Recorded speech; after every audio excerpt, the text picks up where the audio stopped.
Well, welcome to the Business Spotlight panel series. My name is Tanner O'Brien. I'm a senior partner here at Action Coach in Central Texas. Today, I'm sitting down with a number of phenomenal business entrepreneurs and business owners here in the Central Texas area, chatting about business and this crazy entrepreneurial journey that many of us are on.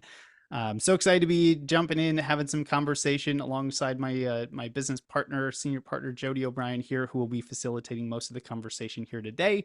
So why don't we do this? Let's start with just a little bit of background. Kind of give us the 2 minutes of who you are, your background, and tell us a little bit about your business.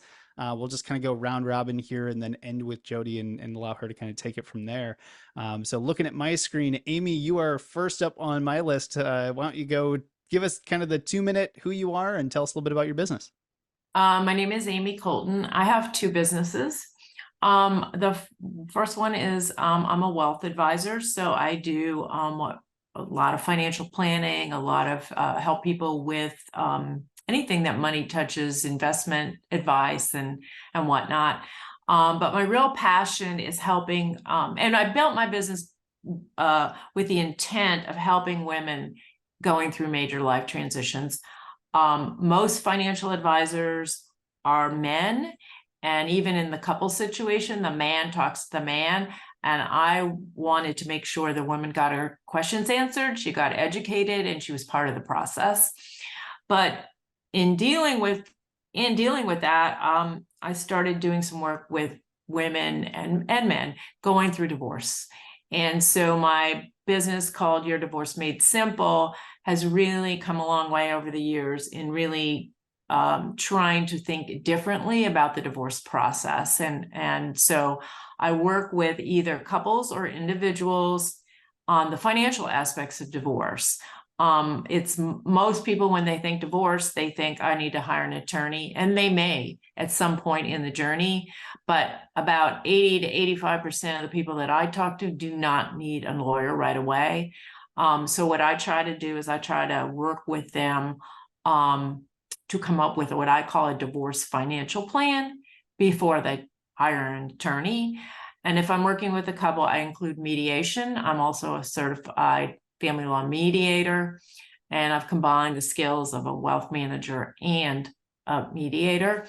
So if I'm working with a couple, we'll do mediation as well as come up with a plan. If I'm working with just one individual, then I'll just work on the divorce plan, which is really what is life going to look like after divorce, and what the financial and tax ramifications you need to understand when you're splitting up your nest egg. So that's pretty much it.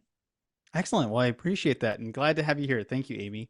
Thank you. Anita, we will shift over to you. In 2 minutes, give us kind of the spiel on who you are and what your business is.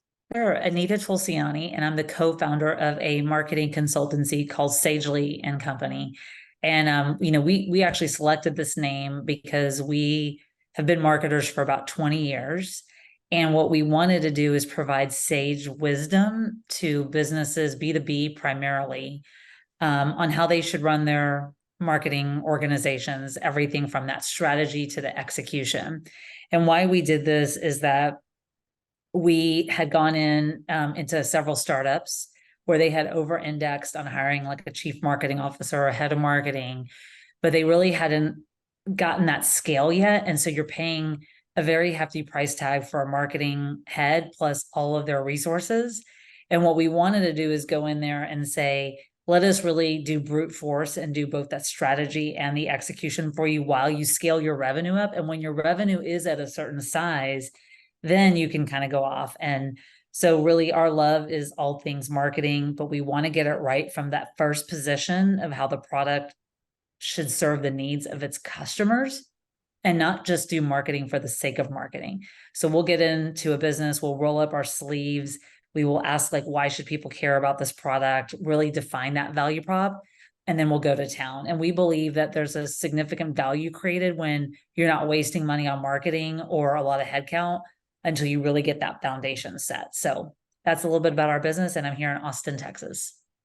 Fantastic. Thank you, Anita. Tony, you are next up on my list here. Give us the spiel of who you are and tell us a little bit about your business. Sure. My name is Tony Angelo, and I own 4 businesses, I believe, at this point. All of them are interwoven. My holding company is named Angello Enterprises, and then the businesses that I have waterfalling underneath that are going to be Angello Consulting, Angelo Zalazzo Imports Exports, and then we're in the process of building a showroom called House of Cheyenne with a business partner of mine named Cheyenne. And so my background is primarily in insurance. I'm a licensed adjuster and appraiser, which is like arbitration for insurance claims, commercial and residential. And so I've done property, commercial, marine, and then portfolio wide consulting on insurance and risk needs. And then I was in single family rentals. I've worked at development companies like Cushman and Wakefield. And then my import export company was sort of we had a big problem during COVID for supply chain. And that was the brainchild of me and one of my other business partners named John Zalazzo, where we decided to take control over our own supply chain as opposed to rely on Home Depot or I don't know, one of the myriad of specialty architectural product purveyors in the Austin area. And so now we own the import export piece, the design build piece, and then we are opening a showroom to showcase all these wonderful things we're bringing in from all over the world. Fantastic. I'm loving the diversity of all the different types of businesses so far represented today. Nicole, we will shift over to you. Give us kind of the intro. Tell us a little bit about yourself and your business. Hi there. Thanks for having me today. My name is Nicole Welch with Texas Paint and Fabrication. We're out of Bertram, Texas. We are a minority woman-owned business, and what's fun about it is we do sandblasting and industrial coatings, which is probably what most people wouldn't recommend or see when they see me, but I'm out there. Don't worry. I'm out there doing stuff. That's what I was doing a minute ago, unfortunately. Aside of just doing our sandblasting industrial coatings, it's a very niche business, but I have a very big passion for entrepreneurs and students. So I do also work with the local high schools and their incubator program and helping teach students how to become business owners in the future. We go to chambers and do trade services and really promote the trade service, because I think that's so important for our youth to don't forget about the ones that aren't behind computers kind of thing. I've also have actually just formulated today my first nonprofit business, where it's going to be called Native American Heart. It's healing, empowering advocacy for reproductive triumphs for Native Americans. So that's my newest journey, and part of what Tony said about waterfalling of businesses. I don't know why I'm doing this, but I can't stop with just one. And we are also going to be expanding our current business into a new one, which we're working on a name, where we're going to be specializing in custom automotive, which there's a lot of places out there that do that. We are just finding that people really want us to do that too. So we're making that transition into accelerating other stuff. So why stop at just one form of business when you can do more? Awesome. And painting is the most expensive part of any project. Cars, commercial, industrial, mechanical equipment, all of it. The painting is the most expensive part. Especially red. Red is so expensive. I love it. Well, Nicole, welcome. Thank you for being here. Cortana, give us the background of you and tell us a little bit about your business. Thank you for having me. So exciting. Really never met anyone, and this is really exciting to be here and just get to meet everyone. I'm Cortana Banskota. I also own multiple businesses. I'm a director, producer, filmmaker by trade. So I've been doing this full time for 3 years now, which in Austin has become pretty rare. I am Nepali American so minority business owner. Also co-founded the South Asian House, which is a platform for South Asians to be celebrated from all across the globe in major large-scale festivals like South by, Tribeca. I'm going to Art Basel in Miami in December, and then we're back at South by again this year. This year was our first year, so we had 7,000 folks that showed up for us, so that was incredibly cool. I also co-founded a film festival in Maryland called the Nepal America International Film Festival and Society to bridge the gap between filmmakers in South Asia and here. And I'm on the board of Women in Film and Television Austin. I'm on the board of Asian Family Support Services of Austin. So, and I have my own production company as well called Banskota Productions, and I've got several features coming out this year and next year. But yeah, I'm all over the place too. I can't It's stop. amazing. I just can't stop. Excellent. Excellent. I love it. Thank you. Thank you all for being here. This is, I'm super excited for the conversation because there's so many different, perspectives that we can get from some of the conversation today. Jody, I'll hand it over to you if you want to give kind of a little bit of your background and kind of dive into that and lead us into the rest of the conversation. Yeah. So I'm a senior partner here at Action Coach Central Texas.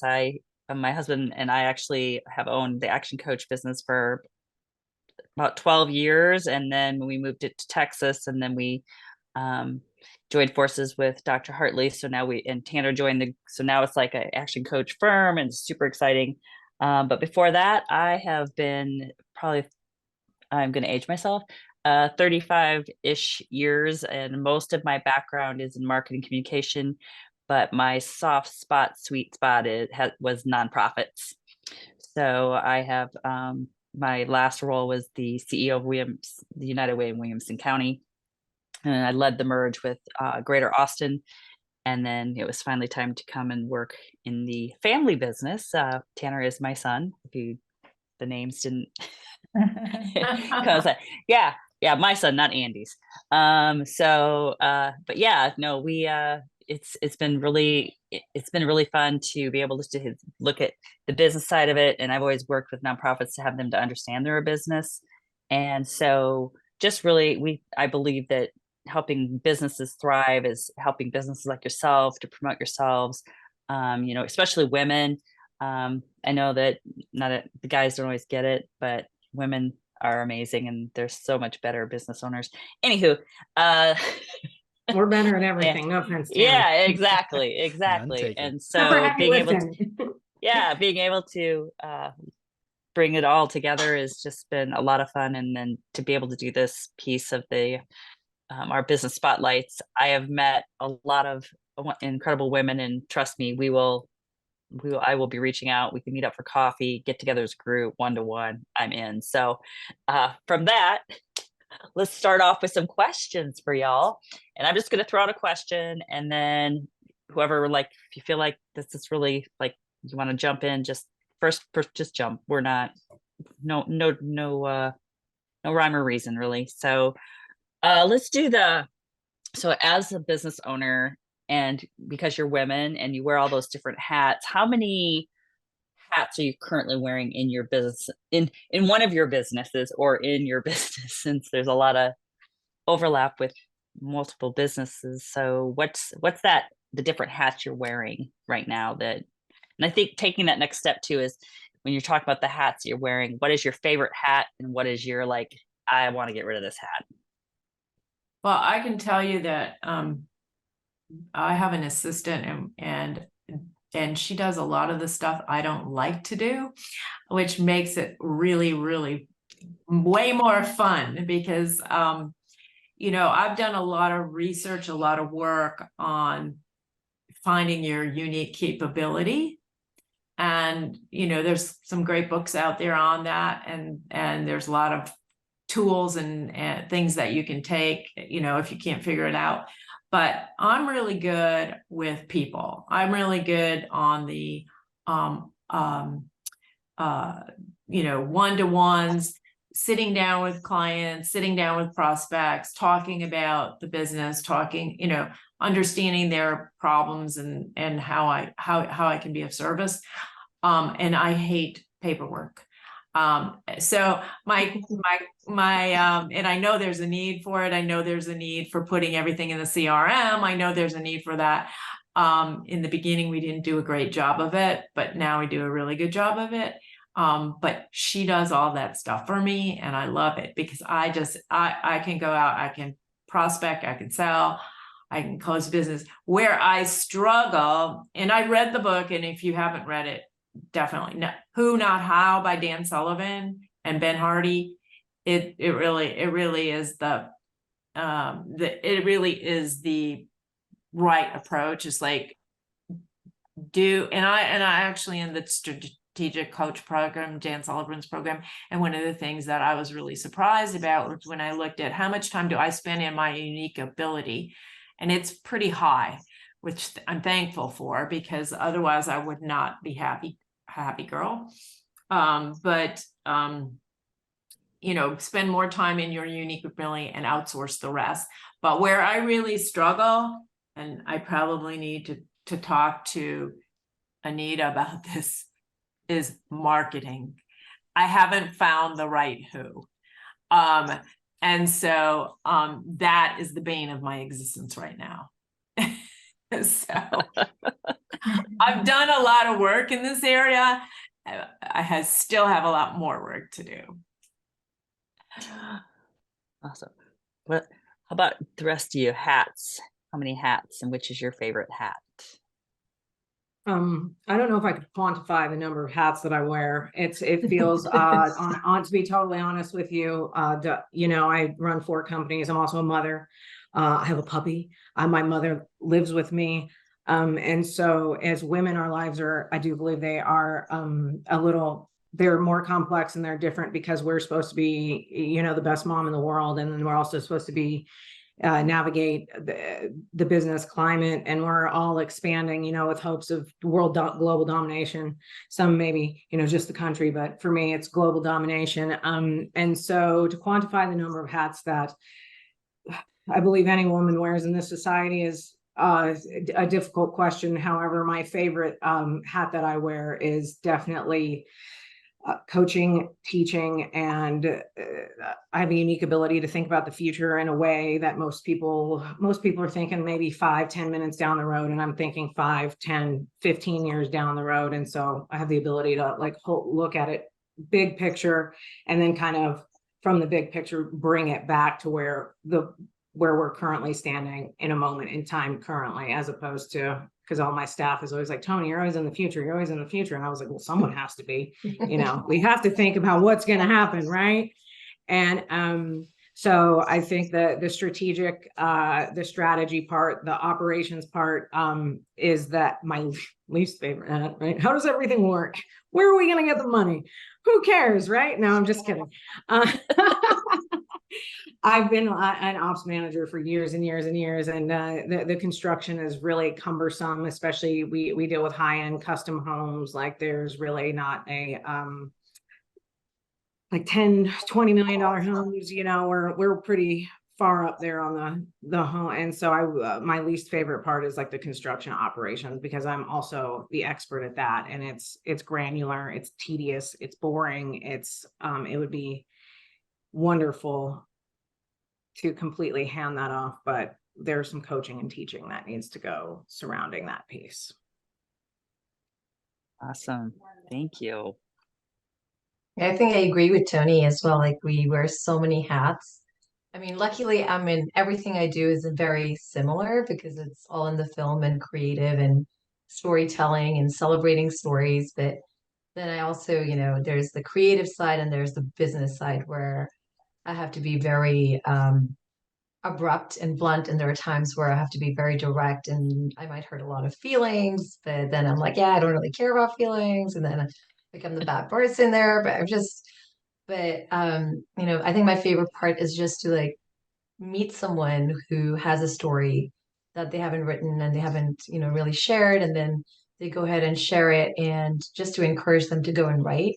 And immediately after a week or so, and there's a script that's sent to me, and it's just this excitement when they share that story. I think that just makes me want to do what I do all the time.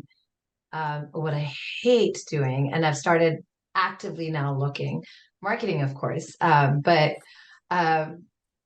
hate, tremendously detest doing, is having to go and pitch myself as a director and producer and go looking for opportunities when there are agents. Unfortunately, not in Texas. So now I'm actively searching for an agent. I have an actor agent, so not, that I'm not worried about. That I keep getting auditions, but it's the fact that there's no agent for a director or a film producer in the state of Texas. And the fact that we have this 200 million plus incentive, we have like, about 9 or 10 studios that are being built around town. And I have to go to LA, or I have to go to New York, or I have to go to Atlanta. That's been kind of the bane right now. So my goal before 2023 ends is to lock in a good agent. That is like my biggest cheerleader. So I don't have to be my own cheerleader all the time. But yeah, I think that's been that hat that I really want to shed that hat and give it to someone else that does it better. Awesome. You need a Well, there's hype another man. business for somebody. Fascinating. Yeah, and I know that everybody wears many hats, and I try to approach it because I know there's so many hats to be worn. I kind of approach it differently of being that where are the hats that needed to be filled at the time? So the hats are always constantly changing. They're never the same. And I'm okay with that. I'm going to delegate as much as I can possibly to make things operate well. And that's one of the ways to do that. And you have to trust your staff to be able to do that. And of course, you're going to get bad ones, so you get rid of them. That's just the way it works.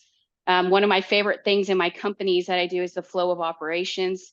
When I like to be that backbone person. I don't want to be the forefront person. I want to be the one that's seeing things are working great on a day-to-day basis. And when there is an issue, I am there to resolve that issue.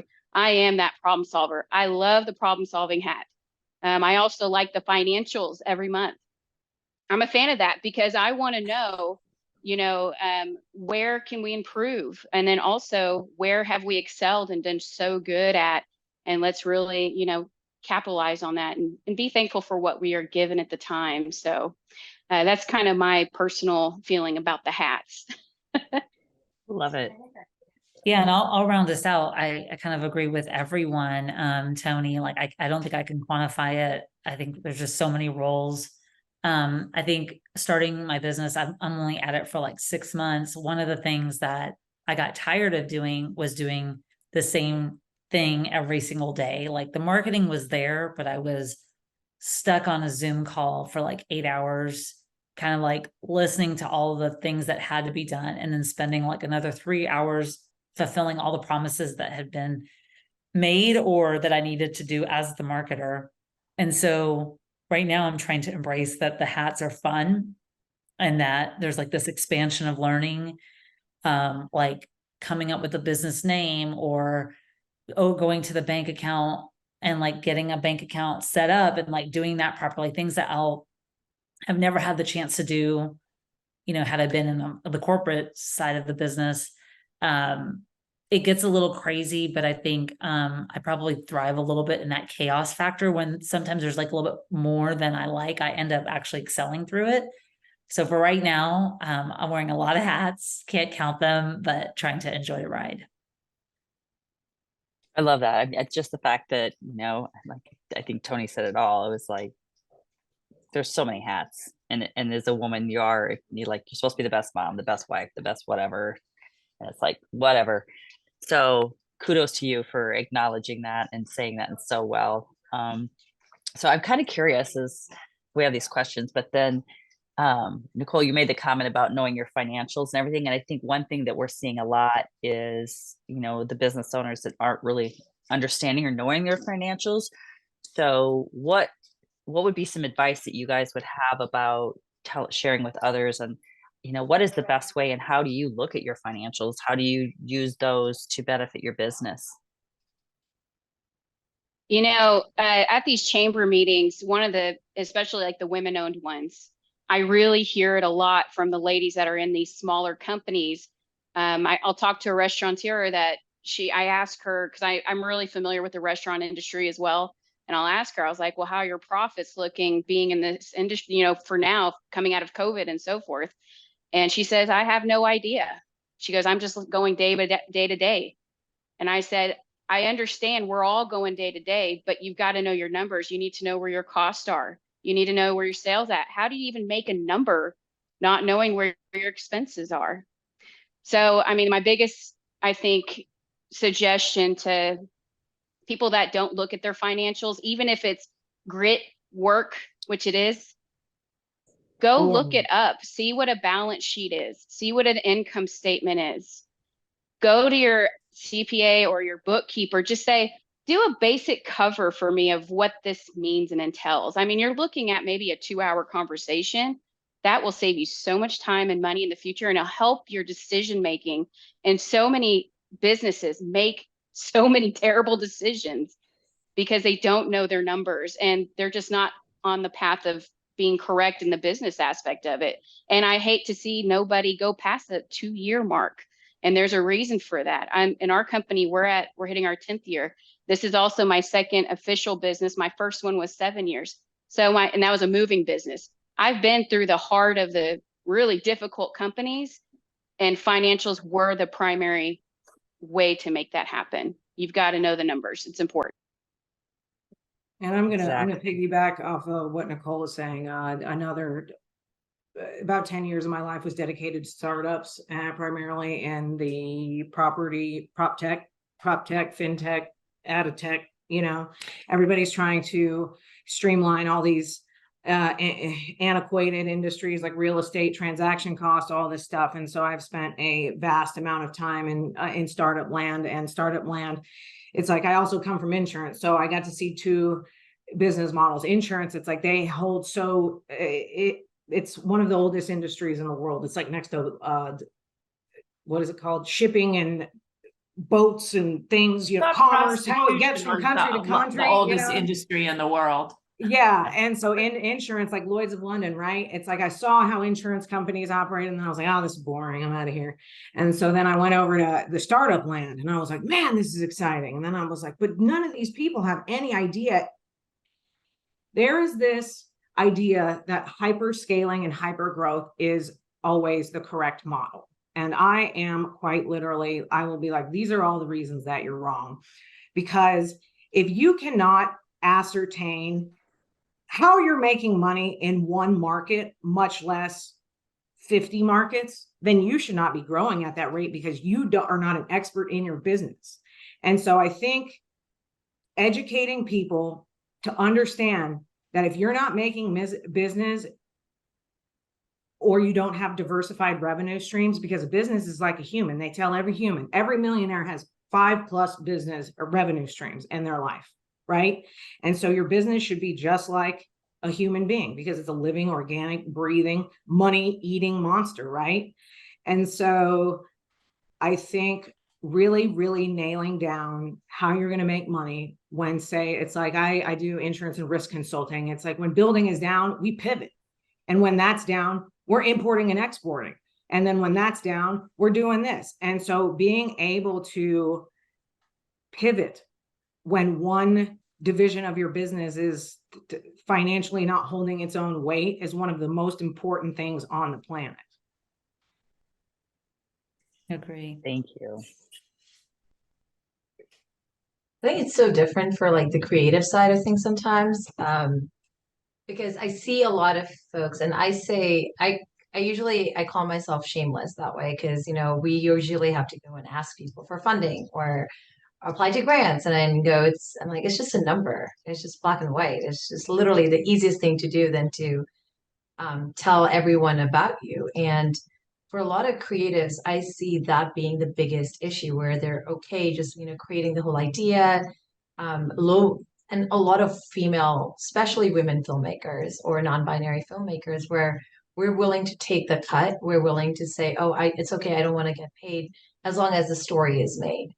And that is not a sustainable model in any shape or form. Yay, you've made a story, you've made a film, good for you. But at the end of the day, not thinking about the finances in general, and just thinking about the creative as well, becomes a huge problem. And I think that's something we see invariably all the time, or trying to do too much without knowing that the too much entails a lot.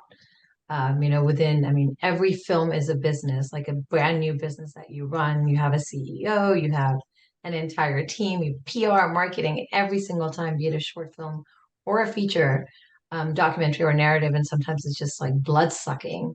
There's no hours. I was actually laughing with one of my friends earlier that was like, yeah, what day is it today? So I was kind of confused because I thought it was still Monday or Sunday. She goes, no, it's Monday. We meet on Tuesday. And then I thought tomorrow's Wednesday. So they're all jumbled up.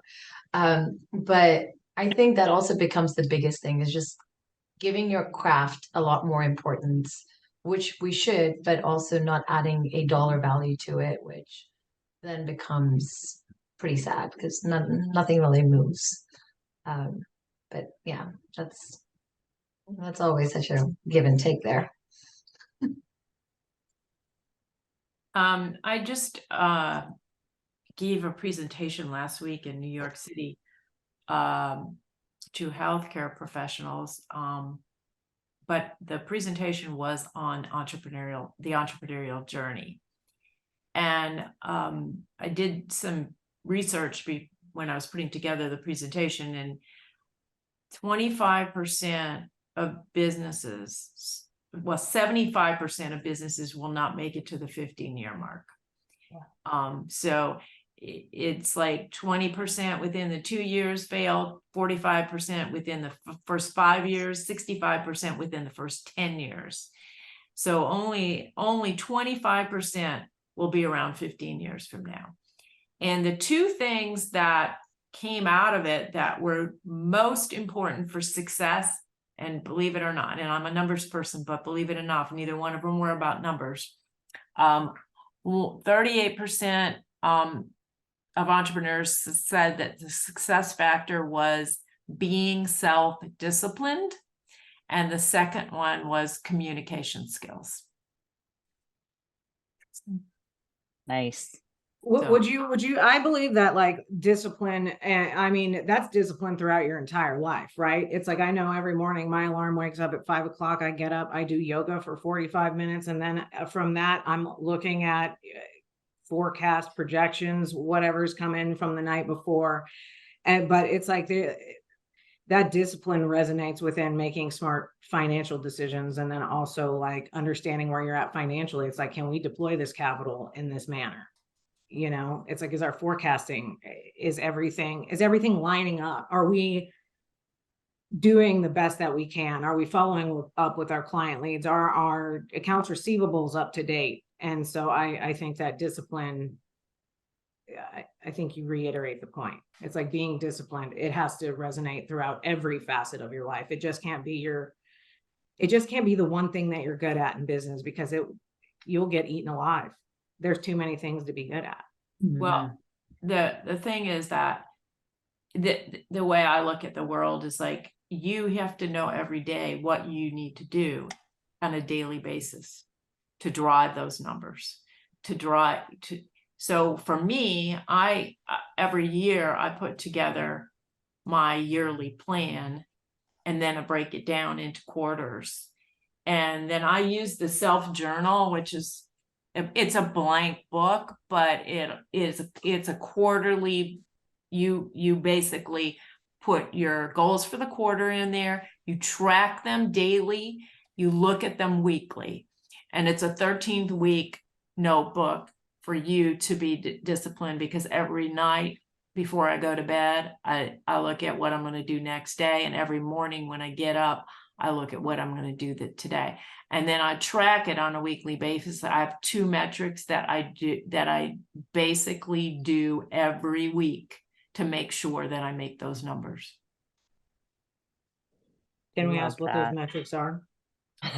You certainly can, but they're different for everybody. The important thing is knowing what your activity is.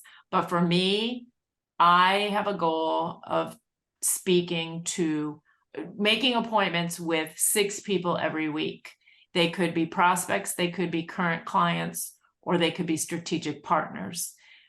Now, how do I find those 6 appointments every week? I got to do networking. I gotta be out there, whether it's Zoom networking or in-person networking, 2 networking meetings every week in order to fill that pipeline. Mm-hmm. But that's just my personal one based on 9 years of being in business. That's a good one. And that's why it's really important to be involved in the community around you, because there's so many opportunities for networking aside of just B2B. It's the chambers, it's the schools. I mean, the library. I mean, there's so many different ways to get involved in the community and get that. It's almost like a free networking event every single time. Yeah. And what's better than that? Yeah. I think another thing I'd add is like curiosity, I think is successful to make a business successful. Because having been in these big businesses and startup companies, I think that you get like just caught in your ways, whatever that is. And like having a minute to be curious, that could it be done differently, or have we thought about it this way? And I think that having been part of the corporate thing for a while, the machine for a while, I think I lost that luster that I used to have for that curiosity, because it was like, this is just the way we do it. It's got 18,000 processes. I can't break it. I'm too tired to break it. And I think that in your own micro business is so important to have that curiosity, because if your micro business is 2 people like mine is, and we grow it to like 6, then there's going to be another level of complacency on how you just do things, but there is no doing things a certain way. And then I think the other piece of that is to the point of networking. And I don't know if it's with you guys or not, but like, I think because my life was the way it was, I lost the fun part. The funnest part of my job is the networking. And even when I was doing it, whenever I was meeting with whatever person I needed to meet with for my corporate job, I think I lost the ability to like really be, I guess the word is probably curious, or just really authentic, because we were running from meeting to meeting. And what I love now also about my time, and again, I'm a new business owner, is that I take the time to like really be authentic and listen to what the people need or what their problems are. And I may not be able to solve it, but I'm kind of getting back to my fun networking roots, which is like, if I can't do it, or you don't even want me to do it, I'm going to help find somebody who can, just from that like true, pure, authentic nature of myself. And I think that has also been really amazing, because it's like, I'm not chained to Zoom all day long to be able to have those authentic conversations. Yeah, everyone's favorite Awesome. words here. It's a meeting that could have been an email, right? It's like Yeah. scrap every meeting from the book. Get rid of all of them, Exactly. and you'll I know know what when you're you gonna need them. say, right? And It's like, Tony, I really thought you were the one that would woke up a minute before that alarm went off. I just know you're that person. No way. On my brain, I wake up sometimes at 4:20 in the morning. I'm like, well, my brain's turned on. I guess I can't go back to bed, so I may as well do X, Y, and Z, like get I it do that going. on the other end. I like have that on the night end, not the morning. I'll push the snooze all day long. I wish. My goodness. Yeah, no, this is great. We're just like, I'm enjoying this. I'm just listening to everybody and see how you guys all sharing. And I think so, as just because time wise and everything, I want each of you to really take the opportunity to say maybe a little bit about who would be a great referral, what you're looking for, and then also like just like one thing about your industry that you'd like us to know, one thing about your business that you think people don't really know about your business or know about your industry. I can Can go you first. repeat that one more time, please? So just kind of one thing about your business, like who would be a really great referral for you, and then also what now I'm losing it. What would be one thing about your industry or your business that you'd like to share with others that they may not know about your business or understand? Or just take it and run with it. I'll take the last question first. There's nothing glamorous about this industry. It just looks like it, but it's nothing but really physical, hard labor. No hours, no days, no time of the year. So every time someone says, "Oh my God, your life is so glamorous. I see you in all these film festivals. I do this," and I'm like, yeah, from the beginning or the inception of the idea to to walking the red carpet with stilettos on. There is nothing glamorous about it. There's nothing but pain and chaos, but I might be a sociopath because I keep coming back to it. And and I think that says for everyone in the industry. But in terms of, so finally, after I kind of took the other route out where a lot of filmmakers will start with advertising and media making. I I am a filmmaker first. I started doing more features and storytelling, mainly focusing on a lot of like social impact or stories that are not heard of. And I'm finally branching now into the advertising world. So that's what I'm looking at now is like we've got a couple of commercials already ready to go this year. We've worked with a couple of like tech, but really want to focus more on the small business industry than, the larger firms.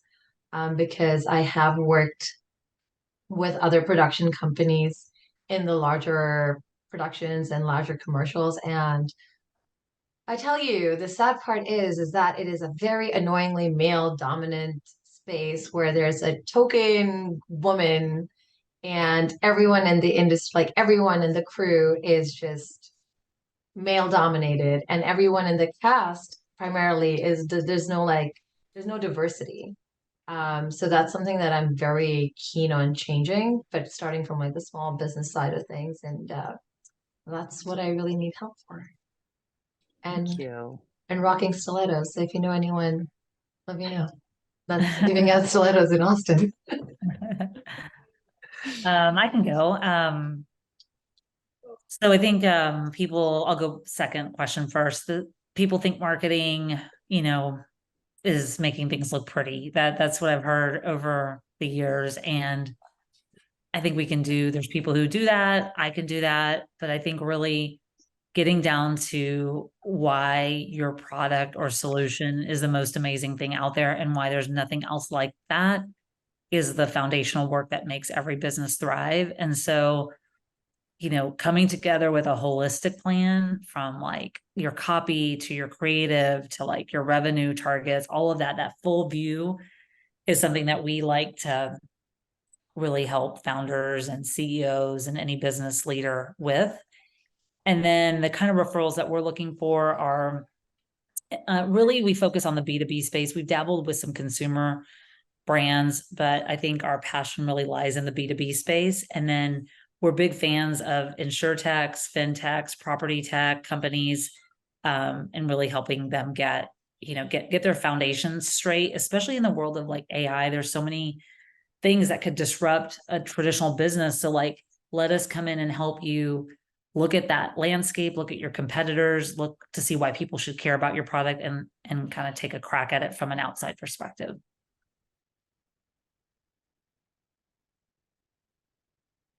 Yeah, and Anita, I remember when I was taking marketing in college, the teacher asked a really good question we had to do a discussion on that I still think about to this day. The question was what is the difference between advertising and marketing? And I really like that question because it's really a difficult one to answer. And everybody just assumes it's like you're saying, you just go out and make it look pretty and advertise. And it's like, there's a lot more to that. Yeah, exactly. And today people are spending so much on the digital platforms. It's like, well, what happens if your message is just like awful and no one even understands what it's for? Then you just kind of wasted all of that money on the platforms. And all the platforms got away with that the last 5 to 10 years because it was the newest buzz, but really it comes down to that basic building block first and then putting into the engines.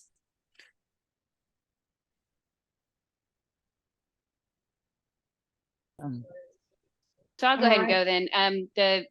On our side, I think the biggest referral I have, or for us, for our company, is it's going to have to be construction equipment companies or people that have big equipment, because that was how we got started. I mean, we do all these really odd jobs. I mean, have y'all ever seen those security barriers at those military facilities that come up out of the ground? Yeah. We're part of that transaction. We paint those. I mean, who knew we would do something like that? But when we very first started our company, it was all based in a company that had a need for sandblasting and also just painting a piece of equipment. We saw a niche business and we expanded on that. And so anybody that has big equipment, that's really has been our specialty in the heart of the company. But we are always willing to look at the odd stuff that you wouldn't believe. We have a job in Burnett where we're doing in Burnett, Texas, where we're doing all their poles inside downtown Burnett. And that's 110, 120 poles. It's just a weird job, but it's there. There's always something that somebody needs to have something done. So don't be scared to take on those projects that are a little out of your comfort zone. How would they find you if it's not a referral? How do they get to you normally? Our base has actually just been word of mouth. We have not set anything into marketing motion. And here's why. I have asked, can we start marketing now? And they say, no, we are 2 weeks behind. Don't tell anybody. Exactly. So when you have to be honest about what you can handle too. And we've expanded, we've moved locations, got bigger facilities. We're working on another facility. We outgrew our very first shop within the first year. I mean, we've got something special here. So now we're just nurturing it. So cool. I'll go ahead and jump in here then. So the one thing I think that everyone needs to know about me and my business is that we are an end-to-end real estate solutions company. We're not just a design build firm. Because of all of these positions that I've held at a myriad of companies, we can basically address any single real estate need, from acquisition to disposition, from construction to design, from ground up building to a basic remodel, from importing and exporting. Not only do we oscillate in the real estate space, but it is quite literally like if somebody I have a background in event planning, so I've kind of had every job out of necessity, literally. And so I was in event planning. And so a few friends of mine came to me and were like, Tony, I need 10,000 chairs. And I was like, I got you, boo. Because I know every manufacturer of the chair made in the world. And so for me and my business, like, yes, we're a holistic real estate company addressing all these needs, but even like small businesses just trying to get their feet off the ground, but they want t-shirts, or they want 10,000 Rubik's cubes, or they need 100,000 tents and chairs or whatever. And so we can really address any business's need, from real estate to supply chain. And so our perfect referral would be someone with billions of dollars who wants to spend an obscene amount of money on a design of a house that may or may not be functional. No, I'm just kidding. That's a joke. It'll be 100% functional because I'm a builder first and an interior designer second. So it'll be functional. But other than that, it's restaurants, bars, salons. We build a lot of those. We build a lot of homes and fancy ones, and then also anyone who needs supply chain help, because you're getting squeezed in America, and we know how to get a little bandwidth for you to operate it. So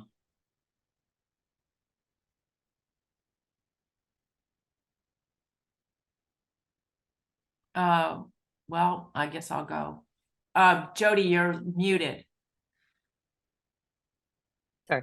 Yeah, it's like I'm actually at my mom's for Thanksgiving, and so they're getting like kind of loud. So Well, my ideal client is a little bit obvious. It's a woman going through a major life transition, and that could be one of three things: divorce, death of a loved one, or retirement. And between the two businesses, that's kind of what I specialize in. Obviously, on the divorce side, I work with individuals or couples. And then everybody needs to look at their finances when they've had a major life transition like that. So the financial planning piece is kind of the cornerstone that goes between both businesses. Whether it's divorce, then they would come in through the divorce side. And if they're not divorced and they still need financial planning, they come in through my Forefront Wealth Partners, which is my wealth management business. awesome. I'm gonna assume, Tanner, you're gonna do the wrap up because you always do, and you do it so well. I can certainly take it from there. Well, I do want to be respectful of time, but at the same time, I want to make sure that everyone who's watching has the opportunity to connect with you all afterwards. So I'm going to give you all like 10, 15 seconds each to just kind of say, where can they go for more information? What's the best place to connect with y'all on your website? Kind of where's the best place for you? You get 10 to 15 seconds to kind of share it. I'll just go in my order again. So Amy, we'll start with you. Where can they go for more information to find out more about you? Your Divorce Made Simple or Forefront Wealth Partners. Excellent. Anita. They can find me at sagelyco.com or Anita at sagelyco.com. Beautiful. Tony, how about for you? You can find me at Angello Consulting LLC.net. And I think that's it. Excellent. Nicole, where can they find out more information about you if you want them to? They are more than welcome to reach out to me. TexasPaintandFab.com. That's fab like fabrication. And my email is Nicole at TexasPaintandFab.com. No H in the Nicole, by the way. Excellent. And Kirtana. I am pretty omnipresent in social media. Luckily, I'm the only person with my name in this entire world, so that helps out. But my production company is Banskota Productions, just like Banskota. It's just Banskota.com. You can find me anywhere in social media, or you can find me on South Asian House because that's also my baby. I'm in Austin, so whenever you want to hit me up, I'm all about networking and not on Zoom. I prefer in person, please. I like coffee and beverages. I will be reaching out. And LinkedIn. I forgot about LinkedIn, like the most important of all the social medias, right? Excellent. Well, I will be putting as much of this information as I can in the video description, especially LinkedIn, because I know that's where many of us had connected initially. So for those that are watching, make sure you take the moment after this is over, go click the links, go connect with everyone. If you can direct message them, send them an email, say, hey, saw you on the Business Spotlight panel, phenomenal conversation, and make sure you make some connections here, because that's one of the most fun things about doing this particular series. So I want to thank y'all for taking the time to be here. And just, it's been absolutely amazing for this conversation today. So thank you. Thank Thank you. you. Thank you. Thank Nice you. meeting everyone. Happy Thanksgiving. Happy Alrighty. Thanksgiving.